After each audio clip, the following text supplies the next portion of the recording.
What's up guys, it's me Jeremy, and today we're going to be doing another late game commentary. So jumping right into this one, if we take a look at the score, you'll notice that my team is actually just a little bit behind while I'm actually extremely fed.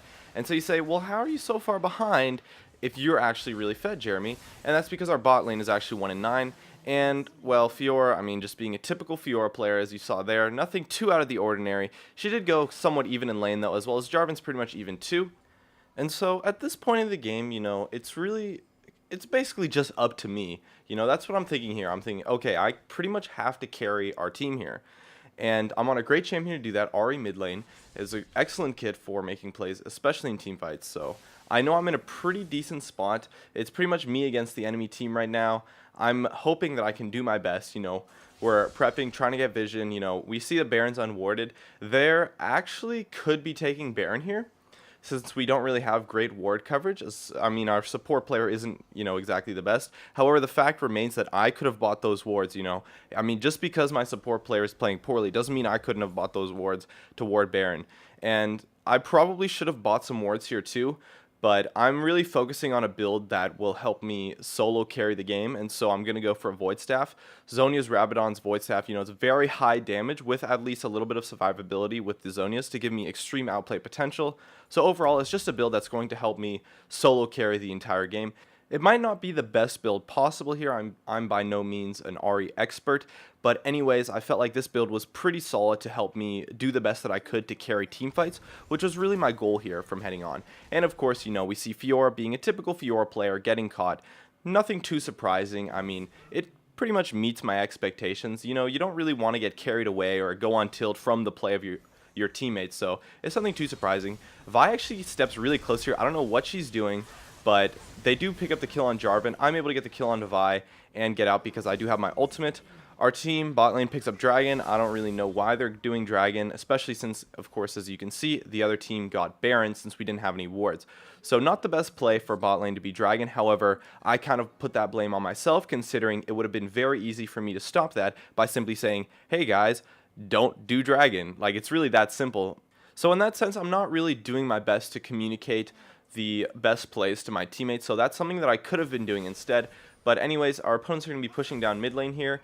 Jarvan did get caught, but I know that since we picked up the Vi, it's not really too big of a deal. They're going to have a tough time sieging since they don't really have a front line that could potentially tank towers, as well as their dive potential is pretty much nothing considering the rest of their team is pretty squishy. So I'm going to place down my pink ward here. We're going to do our best to just push out the lanes. Jarvan's back up, so we know we're at least in somewhat of a decent spot. We're just going to try to get some wards out. We are actually pretty behind here, especially because of the Baron that they took. So we're trying to be safe, play safe, no one get caught.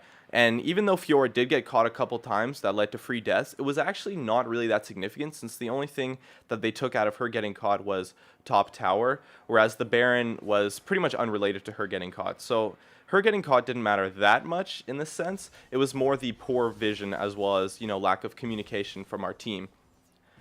And so I'm just trying to push out the mid lane here, get some vision. Pushing out the mid lane is a great way to get vision since it's going to most likely will pretty much always show opponents, and as you can see, we see about 3 or 4 of them on the map there and in the mid lane. So we know where they are. We know that we're probably not going to get caught here. We're safe to go into our own jungle. So Yasuo, they're starting to invade. Fiora puts out kind of a weird ward, so I go there. Vi's actually starting to go on me, and I know that if I get caught here, my team is screwed. So I have to use my ultimate, right? I don't want to take any risks. No, maybe I'll dodge it. Maybe this will happen. So I use my ultimate here, and I'm going to just try to clear the mid lane, and boom, charm on the Caitlyn right there. Free kill. Amazing play. And then I get out with my flash and Zhonya's, and then my team proceeds to clean up the remaining 4v5. And so I managed to turn a situation where it was almost near death into pretty much a face roll team fight. And the thing is that if you're in a situation where you're about to get caught like I was in that Vi, if that Vi had hit her Q onto me, she would have followed it up with her ultimate, and I would have been dead and pretty much immediately. Even with the Zhonya's, I probably still would have been dead. And the thing is that you have to respect your opponents in that sense. And so since I respected the Vi, I used my ultimate as, okay, Ahri loses her ultimate, that's pretty bad, but I have to. I can't, I'm not going to take risks. I'm not, maybe she'll miss, maybe I was out of range. No, you got to take the full 100%. If I use my ultimate, I will dodge this ability and my team will not be screwed. And that's what happened. And so I was able to turn it around, and with the last charge of my ultimate, I was able to get a pretty fancy charm onto the Caitlyn, actually. If you saw there, my W killed the creeps, and then my E was able to throw out, and we catch the Caitlyn. And so overall, it was a pretty amazing team fight for our team. I was able to get a prime pick onto the carry, which is a great way to carry team fights in this stage of the game. You know, it's not necessarily super late game, but it is pretty far into the game. And so, you know, 2-3 items, as well as, well, 3 items now after that team fight. And so it's a great play to make on the Caitlyn, and is an excellent step towards carrying our team here. I know that kind of play is exactly what our team needed, and so now we're in a great spot. We can probably 5v5, considering that I didn't really pick up most of the kills from that fight, so the other players on my team are starting to get some gold rolling. You know, they're starting to get some items, get some power, and so I'm not necessarily the only threat on my team now, and so I'm allowed to play like that too, especially considering that I really could just need to hit some crowd control, hit some burst, and then survive. As long as I'm not really dying, as long as I don't get caught, you know, my team's in a pretty solid spot, considering that I'm going to have an easy time hitting skill shots due to the enemy team's, you know, melee, assassin nature, Riven, Yasuo, Vi. It's going to be pretty easy for me to hit my skill shots in team fights.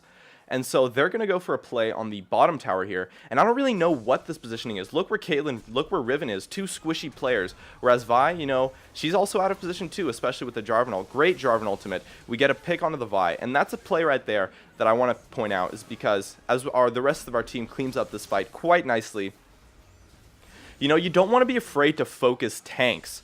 And so, since we're able to just burst down the Vi really quickly, you know, with the bonus damage from my charm, as well as, you know, a combined focus from our entire team, as well as since I was able to zone out the Riven there on the side, and Caitlyn was kind of out of the fight since the Jarvan ult was putting her in a bad spot. Since we focus the tank, you know, we can kill the tank quite quickly, as since all 5 of us just go for the tank. And then after that, we can just kind of face roll the entire team down. And so that wasn't even a play by me. That was kind of just poor positioning by the opponents. A mistake by the opponents. The first fight was definitely a pretty solid play by me with the charm on the Caitlyn. But this fight here, you know, it's just kind of our opponents making a really big mistake. And so the rest of our team, we take advantage of that. And even though we were pretty far behind at the beginning, especially since they did pick up that free Baron, you know, we put ourselves in a good spot. And Vi kind of goes for an aggressive play here, and they don't really have vision, and so we're able to come from the side. Since they don't have vision on the area that Jarvan as well as myself were hiding, it puts the opponents in a spot where they kind of just go for the Lucian with no vision, and you never really want to make plays without vision. And so now we're left with a 3v5. I get my Zonias out. Riven doesn't actually die here, but we're able to, I believe, take down the Yasuo. Yes, the Yasuo goes down. Caitlyn's actually trying to make a play here on the Lucian. She gets really, really close, but Riven's coming in. I tried thinking about charming Caitlyn, but I decided I was probably going to save her for the Riven since she was the major threat here, as well as since Caitlyn, of course, gets soloed out by Jarvan, and, well, that's the game. And so that was a pretty good example, I thought, of me carrying a game. I don't really play mid lane that often. I mostly play support. I think if I was playing support, you know, that game probably would have still been able to carry by me, considering the bot lane was the reason that we didn't smash that game in the first place, since they were so far behind. But overall, I think that was a pretty solid game. Carried my teammates quite well on a role that I'm not most experienced on. Made some solid plays, did some great work, and if you're wondering why I haven't been making that many videos lately, it's because I'm actually working on a really, really big project, and so stay tuned for that. Hopefully you guys will look forward to that as much as I look forward to making it and working on it. It should be out pretty soon. So, as always, thank you guys so much for watching, and I'll see you guys next time.